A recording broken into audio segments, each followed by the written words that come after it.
Sabahınız xeyirli olsun əziz Sağlam Radionun dinləyiciləri və bugün də Sağlam Təhsildə siz ilə dəvət edirəm hər kəsi təhsil dünyamızda yeni bir səyahətə çıxmağı və düşünürəm ki, artıq bizim bu yolda bir növ özümüzü inkişaf etdirməyin də zamanı gəlib çatıb. Təbii ki, gələcəyin qapılarını açmaq üçün də əla fürsətlər yaranıb.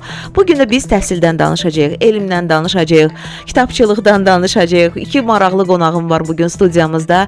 Əvvəla Azərbaycan Yazıçılar Birliyinin üzvü, prezident təqaüdçüsü, yazar, eyni zamanda deyərdim ki, Think nəşriyyatının rəhbəri bugün bizimlə bərabərdə Çinarə xanım və digər qonağımız da var. Eyni zamanda təhsil dünyasına öz sözünü demiş bir insandır.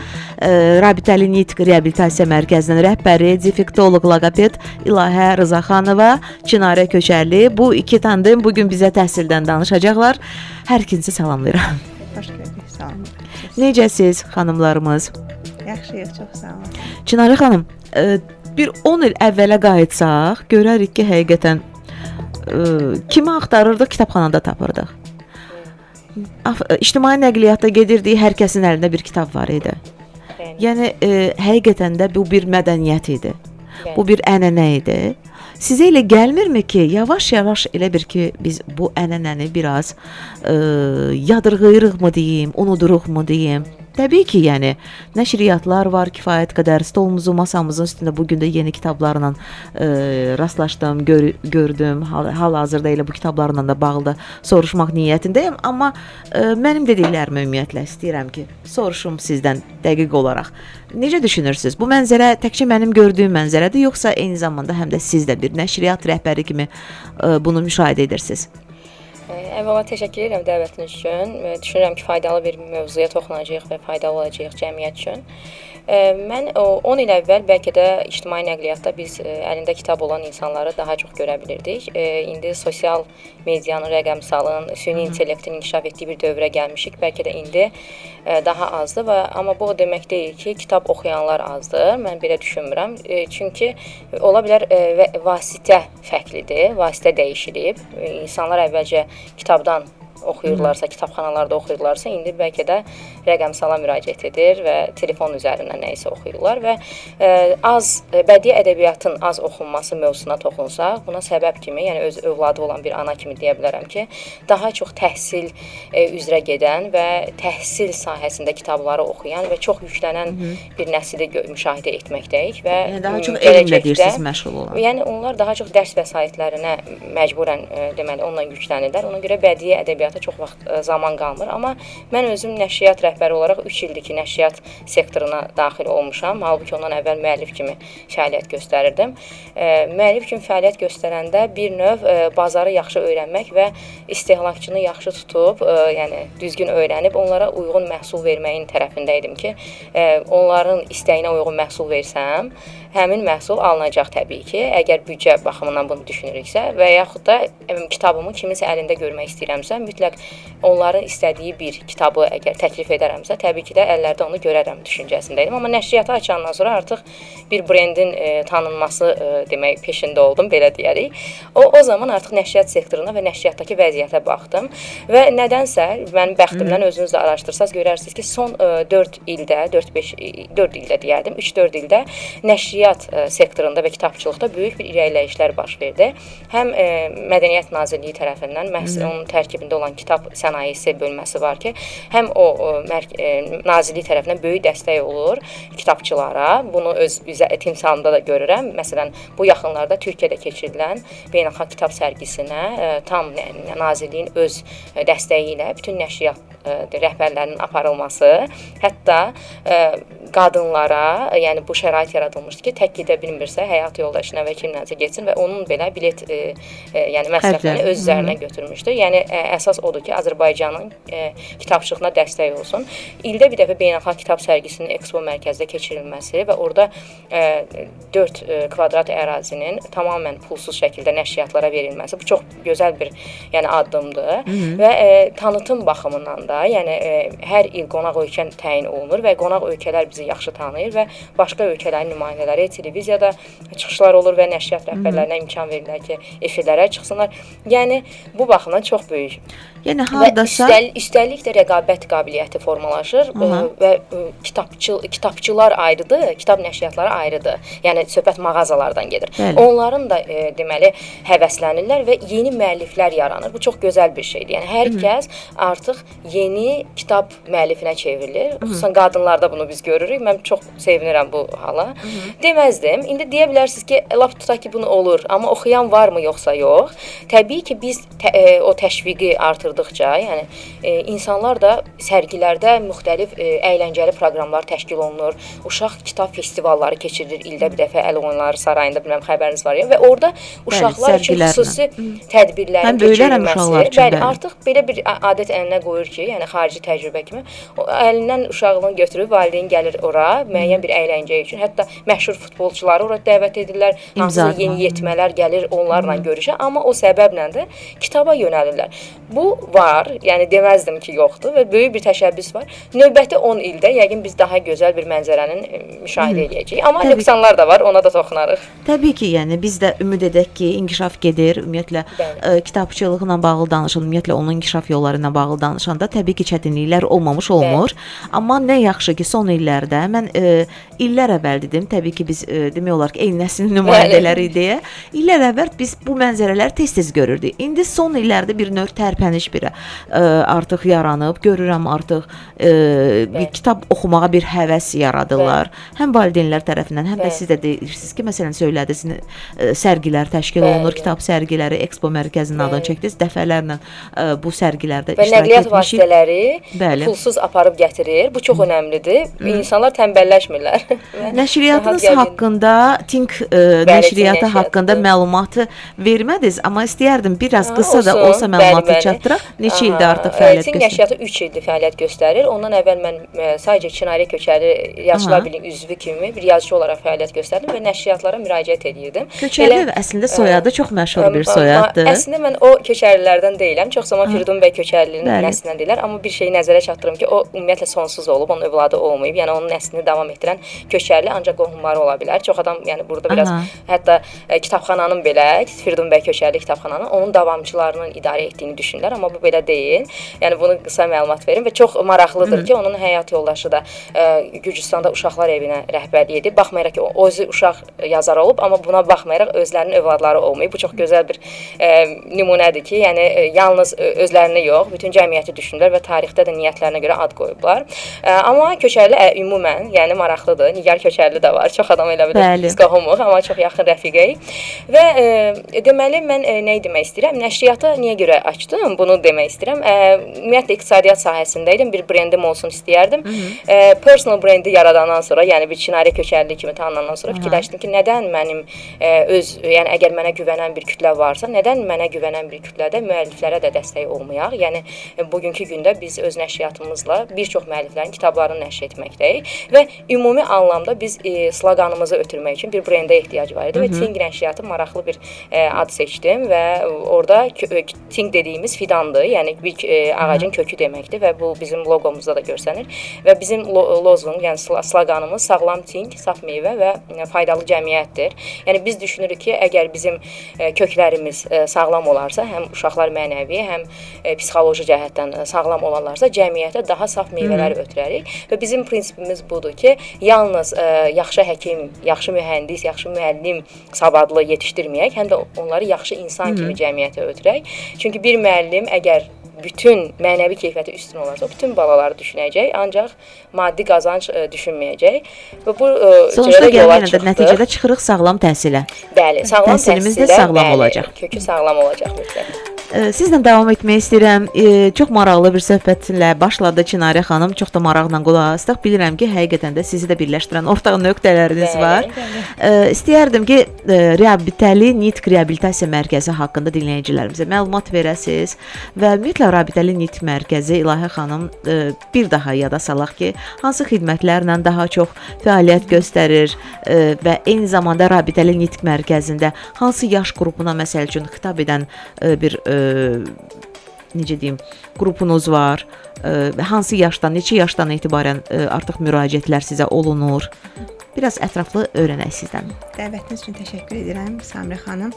Mərkəzimiz artıq 2 ildir fəaliyyət göstərir. Rabitənin reabilitasiya mərkəzi yaş məhdudiyyəti olmadan fəaliyyət göstərdik. Mərkəzimizdə psixoloji, psixopedaqoji, loqopediya, defektoloji, duyu bütünləmə, yəni reabilitasiya sahəsi üçün bir uşağın, bir insanın inkişafı üçün nə xidmətlər lazımdırsa, hər biri bizim mərkəzimizdə təşkil olunmuşdur.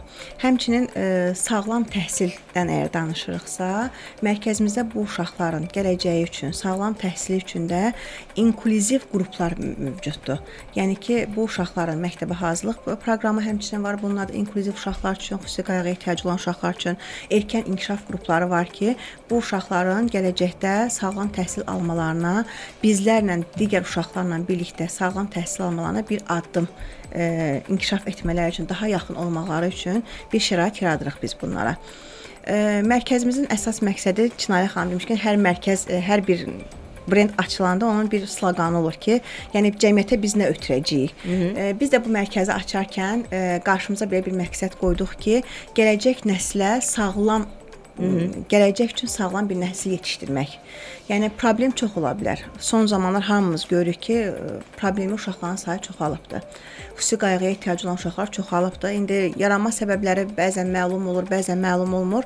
Amma bunları da aradan qaldırmaq, bu və ya digər şəkildə onları cəmiyyətə inteqrasiya eləmək, onları bizlərdən biri kimi formalaşdırmaq üçün bizlər bir yol açmalıyıq, bir köməklik göstərməliyik. Və bizim də məqsədimiz o idi ki, mərkəzi açanda sağlam şəkildə, düzgün şəkildə qurulmuş proqram əsasında bu uşaqları cəmiyyətə adaptasiya eləyək, cəmiyyətə inteqrasiya eləyək. Yəni onların kənarda qalmalarının deyil də bizlərdən biri olmasına bir şərait yaratmaq idi məqsədimiz. Nə gözəl. Suallar olacaq sizə dinləyicilərimiz tərəfindən. Yəqin ki, proqramımızı mütəmadi olaraq dinləyirsiniz, izləyirsiniz. 055 93 490 93-ə dinləyicilərimiz tərəfindən WhatsApp nömrəmizə suallar gəlir qonaqlara və qonaqlar da öz növbəsində üzərlərinə düşən belə deyək də nə təklif eləyirlərsə biz də həqiqətən onları alqışlayırıq. Bu gün də nəşriyyatla bağlı kitab hədiyyəsi ola bilər. Məsələn, Çinarə xanım təklif eləyə bilər ən maraqlı, ən kreativ sualın sahibinə. Siz məsələn reabilitasiya mərkəzi olaraq İlahi xanım hədiyyə edə bilərik. Nə gözəl. Müayinələr hədiyyə edə bilərik, ödənişsiz müayinələr. Çox sağ olun. Əvvəlcədən təşəkkür edirəm və artıq sualları gözləyirik. Göndərsinlər dinləyicilərimiz və ən sonda biz artıq qalibi özümüz müəyyənləşdirəcəyik. Hal-hazırda reklamlarımız olacaq. Təbii ki, söhbətimiz yarıda kəsilməsin deyə reklamları səsləndirək, daha sonra ürəyimiz istədiyimiz qədər burada sağlam təhsildə danışacağıq. Həm kitablarla bağlı, kitab nəşriyyatı ilə bağlı və necə oldu ki, kitabçılığı biz inkişaf etdirməyə artıq yollar axtarırıq. Nə üçün milli mənəvi dəyərlərin aşılanması üçün kitab oxumaq daha önəmlidir? Uşaqlarda bu sevgini necə biz aşılaya bilərik? Kitab oxumağa təbii ki, həvəsi necə yarada bilərik? Suallar çoxdur. Bütün bu suallarımızı da birazdan cavablayacaq qonaqlarımız var. Davam edirik. Sağlam təhsil, daha yaxşı gələcək buradan başlayır. İş yoldaşlarımın arasında da təbii ki, təkliflər oldu ki, xarici dil öyrənmək istəyirəm, kimə müraciət edeyim? Dərhal da təbii ki, beynimə ancaq və ancaq World Career Peşə Mərkəzi gəlir, çünki qiymətlər münasibdir. Çünki keyfiyyət çox yüksəkdir və qısa bir müddət ərzində siz xarici dilləri öyrənəcəksiniz. Yəni məqsədiniz ola bilər bəlkə xaricdə yaşamaq olsun, xaricdə iş qurmaq olsun. Nə gözəl, bir növrəsini bizdən elə qura başlaya bilərsiniz. World Career Peşə Mərkəzinə müraciət eləyin. Ən rahat bir yerdədir şəhərin mərkəzində.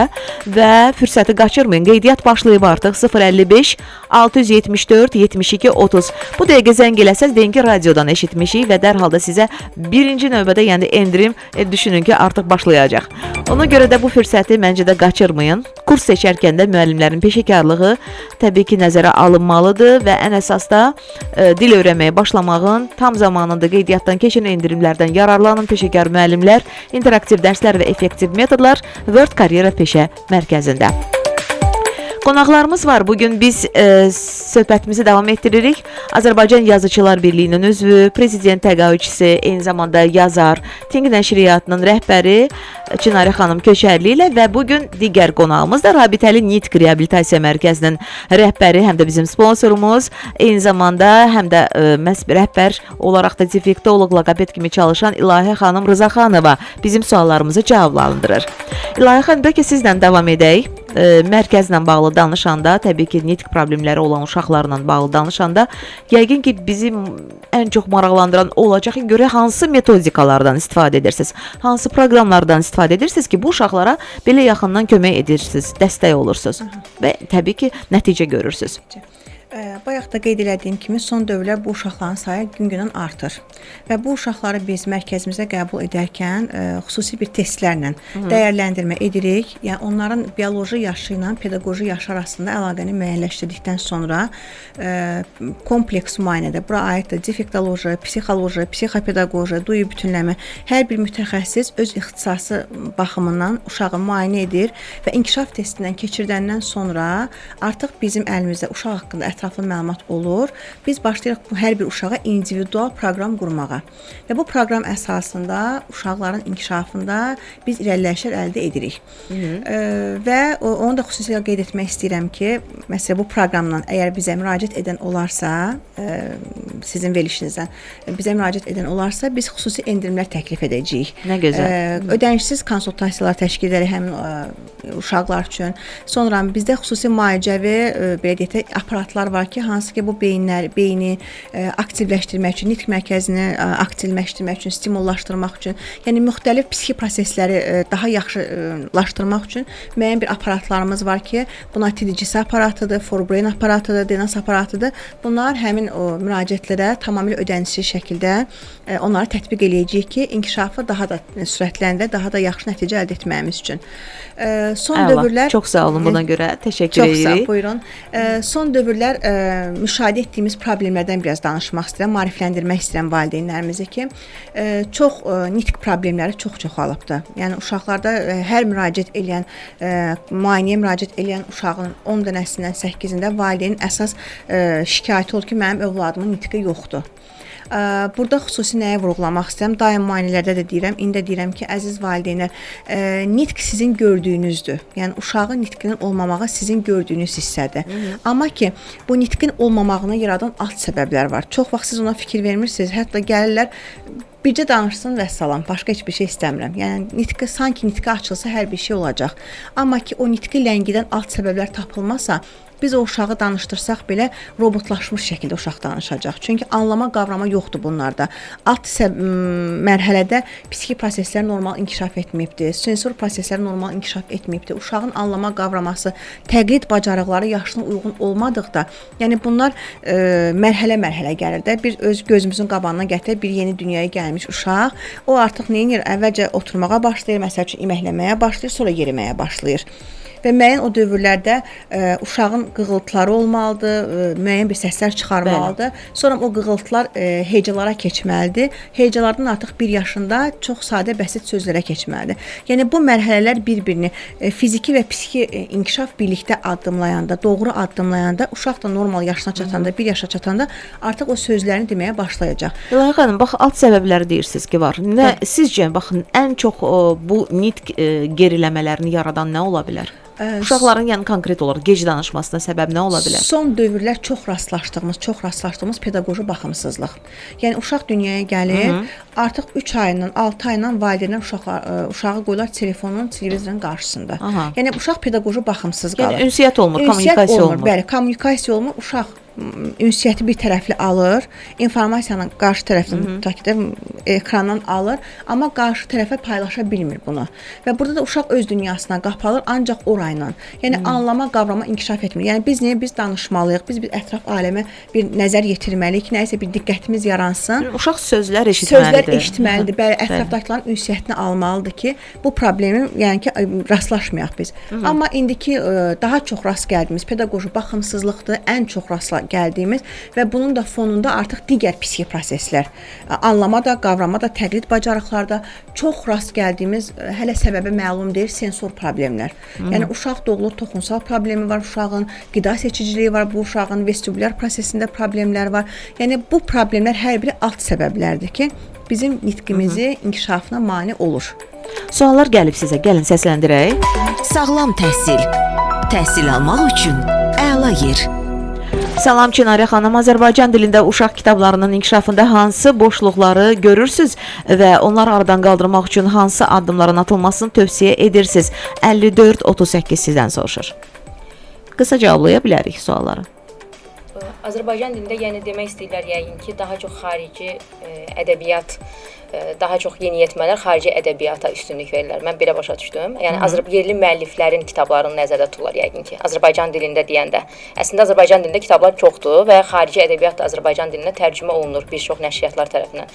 Bəlkə də sual bu mənadadır ki, yerli müəlliflərin Azərbaycan dilində kitabları. Çox güman ki. Çox güman ki, budur.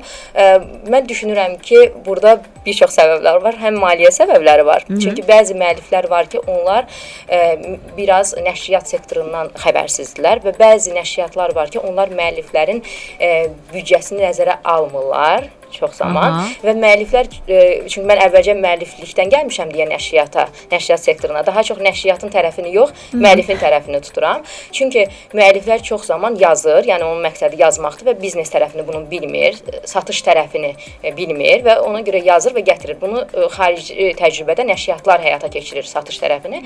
Amma müəllif isə bunu bacarmadığına görə risk etmir. Mən düşünürəm ki, bizim yerli yazarlarımız kifayət qədər var, hansı ki, daha yaxşı özlərini göstərə bilər. Sadəcə olaraq bu sahəni bilmədiklərinə görə bu baş verir və istedadlarımız var əslində. Digər sual da gəlib sizə. Kitab dizaynında və formatında beynəlxalq trendləri izləyirsinizmi? Ən çox diqqət etdiyiniz detallar hansılardır? Çinarə xanım sizdən soruşurlar. Mən nəzərə alsaq ki, özüm dizayn proqramlarını bir orta səviyyədə bilirəm. CorelDRAW, Photoshop, AutoCAD olsun, 3D Max olsun. Ona görə öz dizaynerlərimlə işləyəndə onlarda olan xətaları görə bilirəm və bir-birimizə məsləhətlər veririk. Hal-hazırda süni intellektə çox geniş yer verilib və rəssamların əl işləri kənarda qalır. Mən özümə gələrkən daha ildən ilə orijinallığa yenidən dönüş olduğunu nəzərə alaraq və əl işinə nəzərə alaraq mən fikirləşirəm ki, süni intellektə nə qədər yer ayırsaq da mütləq şəkildə o akvarellə çəkiliş, skanla hansısa fotoların kitablara daxil edilməsi, daha təbiiliyin qorunmasına mən üstünlük verirəm. Baxmayaraq ki, planşetdə işləmək falan daha rahatdır. Amma süni intellekt də, yəni bəzi şey, mən fikirləşirəm ki, biz kontentə uyğun kitablar hazırlamalıyıq. Hansı kütləyə müraciət ediriksə, o kütləyə uyğun olan təsvirlər və dizayn deməli təklif olmalıdır. Müasir oxucunun tələbləri bambaşqadır. Elə onu soruşmaq istəyirəm ki, məhz onların zövqünü nəzərə alaraq kitab məsələn tərtib eləyirsinizmi, nəşr etdirirsinizmi? Kitablarınız gözünün önündədir. Elə istəyərdim bu kitablardan da biraz bəhs eləyək. Onların arasında hətta Quruluş Osman belə diqqətimi cəlb elədi. Demək ki, daha çox həm də vətənpərvər, ümumiyyətlə, yəni kitablara, daha çox türkçülüyü təbliğ edən kitablara üstünlük verirsiniz, yoxsa? Bəli, biz milli mənəvi dəyərlər dedikdə, orada təbii ki, türkçülük, İslami dəyərlər əsas, yəni ora və vətənpərvərliyə daha çox yönəlmişik. Ona görə də bu gün elə öz yanımda 44 günlük döyüşlə bağlı, bəli, 44 gün Qarabağda kitabı, hansı ki bizim nəşriyyatı daha çox bu tanıdıb deyərdim və hətta Nazirlik tərəfindən Şuşa Fəthi medalına layiq görüldü bizim Şuşa Fəthi kitabımız Şuşa ilində. Bu uşaqlar üçün də 44 günlük Qarabağda. Bəli, uşaqlar üçün xüsusi qeyd etmişəm və uşaqlar üçün olmasının bizə deməyə əsas verən Təhsil Nazirliyi tərəfindən Azərbaycan dili dərsliklərinə məhz bizim kitabdan, yəni mənim müəllif adımı da vermək şərti ilə kitabdan hekayələr salındı. Zəfər tariximizlə bağlı. Bəli, 8-ci sinif Azərbaycan dili antiterror əməliyyatı. Bəli, 3 cilddən ibarətdir. Bu kitab haqqında kifayət qədər danışdıq. 1-ci, 2-ci, 3-cü cildə olmaqla və ən önəmlisi mən obrazları şəhidlərimizin və qazilərimizin övladları ilə seçmişəm. Məqsəd burada bizim, yəni o valideynlər ki, hansı ki övladları demək olar ki, bunu sadəcə qıraqdan izləyiblər. Bu əsgər məktublarıdır, dərman kimi məktub. Bəli, bunlar, bəli, biz böyük təqdimatını da etdik bu kitabların. Yəni məqsədimiz gələcək nəsillərə, məhz onlar üçün atalarını atasız qalmış, yəni o biz vətən torpaqlarında rahat gəzək deyə atasız qalmış və qaziyyət, bəli, övladları, bizim övladlarımızın unutmaması və onlara gələcəkdə daha üst yerə qoymaları üçündür və düşünürəm ki, və bu tarix unudulmasın deyədir. yəni qorxum var idi və Quruluş Osman Ərtoğrul bəyi türk məşhur yazarı Ufuq Tufandan müəllif hüququ ilə tərcümə etdik Ting nəşriyyatı olaraq. Burada biraz marketinq tərəfim də üzə çıxıb əslində. Quruluş Osman kitabı, Quruluş Osman kinosu kifayət qədər izlənirdi. Həm yaşlı nəsil, həm də gənc nəsil tərəfindən, yəni uşaqlar tərəfindən, Ərtoğrul bəy qayılar həmçinin və demək olar biz etdik bunu ancaq uşaqlar üçün roman tərcümə etdik türk müəllifindən. Niyə biz özümüz bunu yazmırıq? Çünki türkün tarixidir. Təbii ki, türk müəllifi, türk tarixçisi bunu daha yaxşı biləcək. Və doğrudan da kifayət qədər sevilən bir kitabdır. Mən sizə deyim ki, daha çox sərgilərdə, hətta yaşda nəsil daha çox bu kitabı əldə edir. Maraqlıdır ki, müəlliflərin özlərinin çəkdiyi əziyyətlər məsəl üçün nədən ibarət olur? Hansı çətinliklərlə qarşılaşırsınız? Mən bunu müəllif tərəfindən danışacağam və nəşriyyat olaraq da empati hissini qura bilirəm deyə müəlliflərlə onları rahat şəkildə buradan yəni müəllif olmaq istəyənlərə də müraciət edirəm. Bəli, müəllif olmaq istəyənlərə də müraciət etmək istəyirəm ki, tam rahat olsunlar ki, mən empatini qura bilirəm. Çünki özüm illərlə müəllif olmuşam və bilirəm onlar nə istəyirlər. Məhsullarının bazarda reallaşmasını istəyirlər. Biz buna məhsulun reallaşması deyirik. Müəlliflər isə kitabımı oxucumun əlində görüm deyirlər. Onda biz rahatlaşırıq. Çünki bir övladımız kimi baxsaq kitabımıza, onları nümunəvi cəmiyyətdə görmək istəyiriksə, kitablarımızı da ən yaxşı, dolabın ən yuxarı yerində və əllərdə görmək istəyirik. Və müəllifin əslində həmişə əvvəllər kitab hədiyyə edirdilər, daha çox. Bəli. Mən deməzdim indi yoxdur. İndi mən sizə deyim ki, rəqəmsalda artıq sosial izləsəz görərsiniz ki, artıq o qədər rəqabət var ki, insanlar, yəni nəşriyyatlar buna çox əslində israrçıdırlar bu işdə və hədiyyələr falan edirlər. Mən sizə deyim ki, müəllifliyin çətinliyi nədir? Birincisi müəllif bu əgər daxili bir istəkdirsə, əlinə qələmi alır, müəyyən bir ideya gəlir onun ağlına və yazmağa başlayır. Amma yazarkən qətiyyən bu kitabın çap edə biləcəyəm düşüncəsində olmur. Yəni istək varsa onu yazır. Biraz keçir, onu artıq kitab şəklində görmək istəyir. Orada artıq büdcə məsələsi gəlir ortalığa.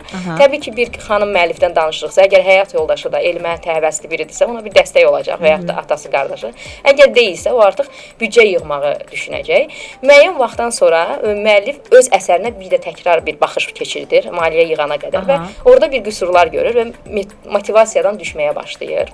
Bax bunu deyim mən. Çünki hamı bir yazandan sonra bir təkrar baxışında mütləq 2 il əvvəl yazdığını bəyənməmək deyə bir şey olur. Özündə inkişaf gedib, cəmiyyəti görüb və s. və üstəlik də onu nəsə üstələyir.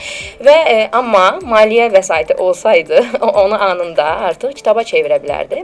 Və sonra onun çətinliyi olur ki, fikirləşir ki, ümumiyyətlə bu kitaba bunu necə mən bu kitab halına sala bilərəm? Çünki onun kompüter biliyi yoxdur. Çünki bir yazardır və bilmir ki, onu hansı proqramda eləyəcək. Şəkillərə ehtiyac varsa düşünür ki, ümumiyyətlə bu necə baş verir? Təlimsizlik, yəni ən böyük qorxu yaradır. Yəni cahiliyyət qorxudur. Yəni bir şeyi bildikdə o asanlaşır və sən onun üzərinə gedə bilirsən. Ona görə müəllif olmaq istəyən bir şəxs onun sonraki etapından az da olsa təlim almalıdır. Onda artıq qorxularını yenəcək və biləcək ki, yazdığı əsər bir gün kitab halında çıxacaq. Və sonra deyək ki, o bir nəşriyyata müraciət edir və nəşriyyat təbii ki, düşünür ki, ona bir müştəri kimi baxır. Çünki biznes tərəfi var, nəşriyyatın da özünə görə öz xərcləri var və fikirləşir ki, artıq bu müəllif gəlir. Burada əsas məqsəd həmin müəllifin kitabını çap etmək və təbii ki, orada bir qazanc götürməkdir. Ya satış tərəfindən qazanc götürür qiymət qoyandan sonra, indi onu biz bilirik. Bunun özü də hardasa bir təhsil marketinqidir də. Bəli, ora mən gələcəm. Bəli. Mən ümumiyyətlə kitab deyilirsə, yəni o necə ki İslamiyyətdə də ilk söz oxudur da, iqra. Harda ki oxu var, demək hər bir şeyin başlanğıcı odur. Və bütün mövzuları biz oxuya gətirib saxlaya bilərik. Necə ki İlahi xanım bayaq dedi, mütləq valideynin mütaliəsi və uşağı oxutmağı, danışmağı lazımdır. Orada yenə də biz kitablara gəlib çıxırıq. Əlimizdə kitab olmalıdır ki, biz o uşaqlarla danışa bilək. Və həmçinin təhsil marketinqində də bəli, kitablar çox önəmlidir. Və müəllif orada nə edir? Müəllif gəlir nəşriyyatın yanına və bir müştəri kimi baxır nəşriyyat ona. Çünki nəşriyyat rəhbəri özü bir müəllif deyil, sadəcə bir biznesmendir və o fikirləşir ki, əsas məsələ buna gözəl tərtibatda nəşriyyatın loqosu vuracaq axı orada və bazara çıxanda onun adına layiq bir kitabı ortaya qoymaqdır. Və ona görə əlbəttə ki, keyfiyyətli məhsulun qiyməti də bahadır.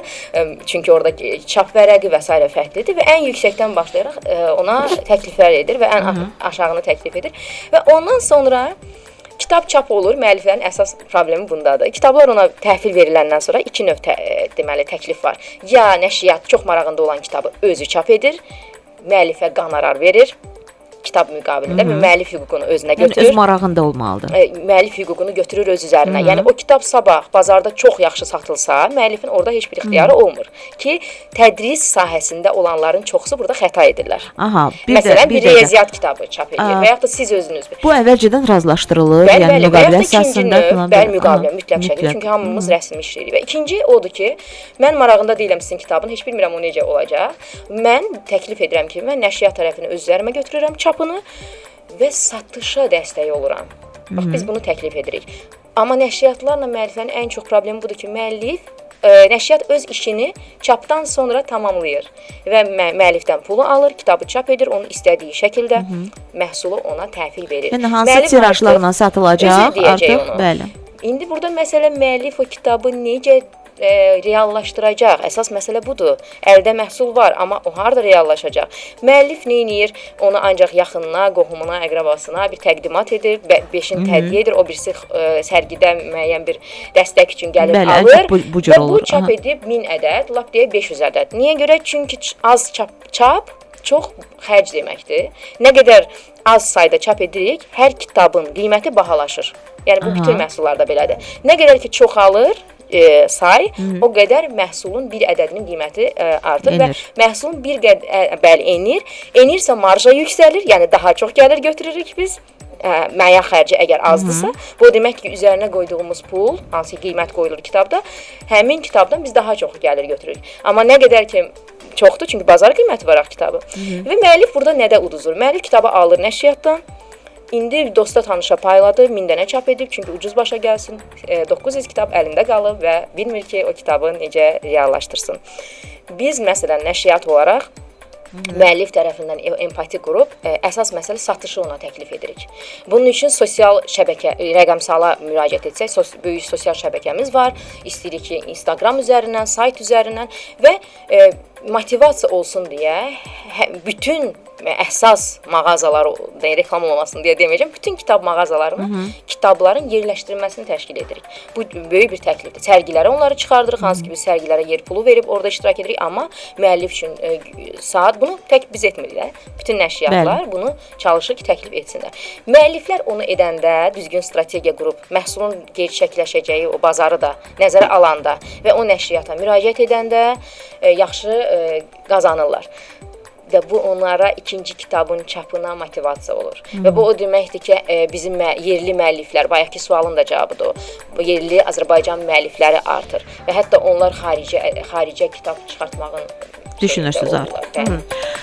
Sizə gələn suallar var. Birazdan səsləndirəcəm, amma istəyirəm ki, İlahiyə xanımla söhbətimizi davam etdirək. Rabitəli Nitq Reabilitasiya Mərkəzinin rəhbəri kimi İlahiyə xanım, siz hansı çətinliklərlə qarşılaşırsınız? Məsələn, kadr baxımından ola bilər bu və yaxud da ki, digər ola bilər. Hansısa bir çətinlikləriniz olur, onu buradan işıqlandıra bilərsiniz və onun üzərində işləyirsiniz bəlkə. Hal-hazırda tək mənim yox, cəmiyyət olaraq bir problem var. Daha çox valideynlərin ünvanladığı problemlərdir ki, hal-hazırda bir çox mərkəzlərdə kadrlar öz ixtisasları üzrə işləmirlər. Yəni bu sahəni bir biznes kimi canlandırıb hər kəs öz gözündə, ixtisası olan, olmayan özünə bir belə deyək, mərkəz açır, reabilitasiya mərkəzi açır və öz işçilərini kurslara, 1 aylıq, 2 aylıq kurslara göndərirlər və başlayırlar tutaq ki, loqoped olmağa, psixoloq olmağa.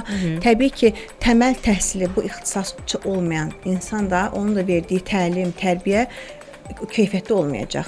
Yəni valideynlər davamlı gəlirlər ki, biz müəyyən bir mərkəzə, hər hansısa bir mərkəzə müraciət etmişik. 6 ay, 1 ay biz təlim almışıq, amma heç bir nəticə yoxdur bizdə. Yəni bunu da kökünü axtarıb araşdırıb baxırıq ki, nədir? Oradakı təlim verənlərin öz ixtisası üzrə işləməyənlərdir. Amma mən özüm bu sahədə 15 ildə çalışdığıma görə, hətta müdafiə ərəfəsindəyəm, dissertasiya işimi müdafiə edəcəm, ixtisasım da ixtisasım üzrə. Yəni mənim ətrafımdakı kadrlarda hər biri peşəkar ixtisasçılardır, öz ixtisası üzrə. Yəni hər biri diplomlu, öz ixtisası üzrə işləyən kadrlardılar və təbii ki, bu kadrlarla da işləyəndə biz nəticəni yüksək səviyyədə alırıq. Və biz belə bir valideynlərin gəldiyi o necə deyim, müraciətlərinə əsasən ki, müəllimə biz 3 ay getdik, 5 ay getdik, heç bir nəticə əldə etmədik.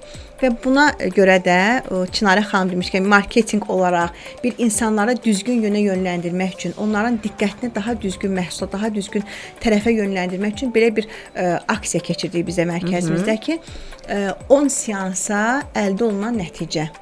Yəni burada məqsədimiz nədir? Təbii ki, 10 seansa biz problemi qlobal şəkildə kökündən həll edə Məsələn, nə bilmərik. üzrə? Yəni bir problem əgər 10 seansa həll olunmursa, yəni bu da var da, onu necə müəyyənləşdirirsiniz Tutaq ki? ki, bir autizm spektr pozuntusu olan bir uşaqdır. Burada problem nədir? Göz kontaktının olmamağıdır, adına qarşı reaksiya yoxdur, nitq yoxdur, təfəkkür, təxəyyül. Yəni burada bir çox proseslər pozulub. Və biz burada valideynə gələndə dediyim kimi müayinə prosesini keçirik, inkişaf testimizi eləyirik, Ankara gelişim və yaxud Denver testi. Bu testə görə baxırıq ki, övladımız, uşağın bu proseslərində ləngimələr var. Və biz 10 seansa nəyi əldə edə biləriksə, məqsəd odur ki, yəni valideynə aşılayaq ki, əgər düzgün proqram qurulursa, siz elə ilk ayda nəticəni görəcəksiniz. Düzgün proqram deyəndə ki, siz kadrların sayəsində bu olacaq. Qurulmuş proqram, yəni əsas təməl bacarıqlara başlayırıq. Bir də mütəmadi olaraq gəlməyi mütləqdir. İntensiv təlim, bəli. Belə deyək də, işin o əsas hissəsi intensiv və erkən müdaxilədir. Yəni nə qədər problemi valideyn tez görürsə, 6 ayında da görə bilər bunu, 8 ayında da görə bilər, 1 yaşında da görə bilər. Yəni əvvəldə Məsələn, autizmin adını çəkdinizdə, konkret olaraq autizmdə hansı nəticələriniz olur? Çox böyük. Çünki elə bir sindromdur ki, bu tam olaraq bildiyim qədərindən sağalmaq deyilən bir. Bəli. Hətta son olaraq ümid vermək, yəni düzgün olmaz da. Təhqiqatlar göstərildi ki, autizm bir qüsur deyil, fərqlilikdir. Yəni biz hər birimiz bunu qəbul edirik. Bunlar fərqli uşaqlardılar və bunları bizim məqsədimiz qüsurlarını yüngülləşdirib, yəni yaşayış üçün, sosiallaşma üçün, inteqrasiya üçün, o inklüziv cəmiyyətə adaptasiya eləmək üçün bizim məqsədimiz sadəcə budur. Burada çox kobud problem var, göz kontaktı yoxdur bu uşaqlar. Adına qarşı reaksiya yoxdur. Ətraf aləmə maraq yoxdur. Qarşılıqlı ünsiyyəti yoxdur. Uşaqlarla yaşıdlarının oynamaq istəmirlər bu uşaqlar. Adi elementar oyuncaqlara funksiyalar olaraq istifadə edə bilmirlər. Yəni bu İlahi xanım, bax neçə seansdan sonra təxminən irəliləyiş görürsüz? 10 seansda, yəni o qoyduğumuz o sözün arxasındayıq ki, 10 seansda, bəli, valideynin gözlə görüləcək nəticə biz söz veririk. Yəni tam sağalmadan söhbət getmir, amma adına qarşı reaksiyada, göz kontaktında, adaptasiyasında çox bunların adaptasiya problemi var. Onlara ortama adaptasiya ola bilmirlər, sosiallaşmağında. Yəni mərhələ-mərhələ qarşımıza tutaq ki, biz bir aya bir 10 dənə mərhələ qoymuşduqsa, heç olmasa onun bir 8-ində biz irəliləyiş görürük və valideynə təqdim edirik ki, bu onlara bir motivasiya olsun ki, inamı formalaşsın. O əldə etdiyi, o getdikləri mərkəzlərdən o hayal qırıqlığı var da deyirlər o. Onun heç olmasa bir motivasiya olsun ki, həqiqətən biz bu mərkəzdə bir nəticə əldə eləmişik və davam edirik. Amma əsaslı biz tam bir nəticə deyək ki, tutaq ki, valideynə 3 aydan sonra bir 3 aylıq təlim proqram qurulur. 3 aydan sonra elədiyimiz o inkişaf testini yenidən biz təkrar eləyirik. Orada artıq valideyn görür ki, tutaq ki, övladı 6 ay tutaq qədər geriləməsi var idi. O 6 ayın artıq 4 ayını biz atlamışıq. Cəmi 2 ay qədər geriləməsi qalıbdır. Bir mərkəzdə, yoxsa bir neçə filialınız da var? Hal-hazırda bir mərkəzdən fəaliyyət göstəririk. İnşallah daha Rabitəli Nitq mərkəzindən söhbət gedir. Rabitəli Nitq reabilitasiya mərkəzindən söhbət gedir. Buyurun müraciət eləyin və Instagram səhifələri də mövcuddur, deyə bilərsiniz. Rabitəli Nitq reabilitasiya mərkəzi. Aydındır. Reklamlarımız ardıca qaydırıq və bu arada dinləyicilərimizə xatırladım ki, ən maraqlı sual verən şəxsə hədiyyələri olacaq qonaqlarımızın. Yəqin ki, Çinarə xanım, İlahi xanım düşünürsünüz. Ən maraqlı sual sizə görə hansı oldu? Bir dinləyicimiz, yəni hərənizə bir dinləyici düşəcək. Düşünün, reklamlara bağlanaq, daha sonra artıq fikir mübadiləsi apararıq reklam müddətində. Soruşur dinləyicimiz, 1183 mərkəzdə uşaqların və böyüklərin nitq inkişafı ilə bağlı hər hansı bir tədbirlər varmı? Önləyici tədbirlər hətta yazıb varmı? Qısa cavablaya bilərik. Bəli, əvvəldə də qeyd etdiyim kimi mərkəzimizdə yaş məhdudiyyəti olmadan bütün yaş qrupları insanlar üçün nitq belə deyək də təlim-tədris prosesi həyata keçirilir. Yəni yaşdan Aha. Yaşdan asılı, yəni ki, nitqi olmayan uşaqlarla və yaxud da kəkələyənlərlə, yaşlı insanlarda insultdan sonra nitqi itirilmə var bunlardakı afaziya problemi var. Yəni yaş məhdudiyyəti olmadan bütün proseslər mərkəzimizdə psixoloji, psixopedaqoji, loqopedik, defektoloji xidmətlər mümkündür. Yetər ki, müraciət eləsinlər, yüksək səviyyədə onların xidmətindəyik. Şiləri xanım, oxum mədəniyyətini daha da təbliğ etmək üçün nə edək? Oxum mədəniyyətini təbliğ etmək üçün birinci valideyn olaraq özümüz kitab oxuyaq. Buradan başlayaq. Yəni əgər biz özümüz kitab dolabından əlimizə alıb kitab oxumuruqsa, biz övladlarımıza deyə bilmərik ki, keçən də kitab oxu. Elə bilin ki, siz bütün gün evdə kartof yeyirsiniz, amma diyetaya oturmuş övladınıza deyirsiniz ki, kartof yemə və onun önündə yeyirsiniz. Sizin övladınız bir gün sual eləyər ki, əgər yaxşı bir şey deyilsə, bunu sən niyə özün yeyirsən? Özümüzdən başlamalıyıq. Yəni biz özümüzdən başlayacağıq və oxuma bizim həyatımızın tam mərkəzində dayanacaq. Yəni biz düşünəcəyik ki, oxumasaq, yəni elə bir mesaj ötürməliyik ki, övladlarımıza. Bu arada deyim, özüm 4 övlad anasıyam və övladlarıma da bəli belə təbliğ edirəm. Mən özüm əlimdə daima mütaliəni göstərməliyəm ki, mənim övladım da, yəni bilsin ki, mən ona qarşı ədalətsizlik etmirəm. Özüm etmədiyimi ondan tələb edəndə. Və kitabın bizə ən yaxşı dost olduğunu vizual olaraq onların həm təlqin, həm təqlid dönəmində göstərməliyik ki, demək bu nədirsə, anam üzüntü halında da, xoşbəxt halında da əlində bununla gəzir. Bəli. Və ona sığınır. Bəli, bu o həyatında artıq bir yerdədir. Maşınında var, öz otağında var. Demək bu nədirsə həyatının ayrılmaz bir hissəsidir. Bunu etdikdə biz oxu mədəniyyətini evin içindən formalaşdıracağıq. Yəni elə bunu etsinlər, davamı özü gələcək, mən belə düşünürəm. Ailədən başlayır deyirsiniz. Mütləq şəkildə. Necə düşündünüz? Ən maraqlı sual sizə görə Çinarə xanım nə idi? O yerli müəlliflər, mən yenə də müəlliflərə empati qurmaq istəyirəm. Yerli Azərbaycan müəlliflərinin necə etmək olar ki, nəsə belə bir şey kitabları çıxsın. Nəsə o sualı bir də təkrarlayardınız. O sual marağımı çəkdi və istəyirəm ki, Qarabağ kitablarımdan sonuncu cild, 3-cü cild antiterror əməliyyatı böyük qayıdış kitabını hədiyyə etmək istəyirəm. Hətta yenidən dönüş edib sizə səhifənizə yazıb uşağın adını qeyd etsələr, imzalı da verə bilərik. Aydındır. O sualı tapacağam. Mən mütləq şəkildə qeyd edəcəm onu əlaqə nömrəsində və sizə yönləndirəcəm. İlahi xanım, siz hansı sualı düşünürsünüz? Məndə sonuncu sual olsun ki, mərkəzimizdə xidmətlər hansı yaş qrupuna uyğun? Böyüklər və uşaqlar üçün hansı xidmətlərimiz var, önləyici tədbirlər. Oldu. O dinləyicimizin də əlaqə nömrəsini sizə yönləndirəcəm. Təşəkkür edirik gəldiyinizə görə. Çox maraqlı bir söhbət idi. İşlərinizdə uğurlar arzulayıram və düşünürəm ki, çap etdiyiniz bu kitablar, nəşr etdiyiniz bu kitablar həqiqətən də cəmiyyətimizin belə deyək də oxuma həvəsini artıracaq və ən əsas da onlarda bu ənənəni biz yenidən onlara qaytarmış olacağıq. Mən də belə düşünürəm. Təşəkkür edirik bir daha gəldiyinizə görə. Bəli, proqramımız yekunlaşır və bu gün qonaqlarımız Azərbaycan Yazıçılar Birliyinin üzvü, prezident təqaüdçüsü, yazar Think nəşriyyatının rəhbəri Çinarə Köçərli idi və Rabitəli Nitq Reabilitasiya Mərkəzinin rəhbəri defektoloq loqoped İlahə Rızaxanova idi. Sağlam təhsildə idiniz dostlar. Sağ olun, salamat qalın.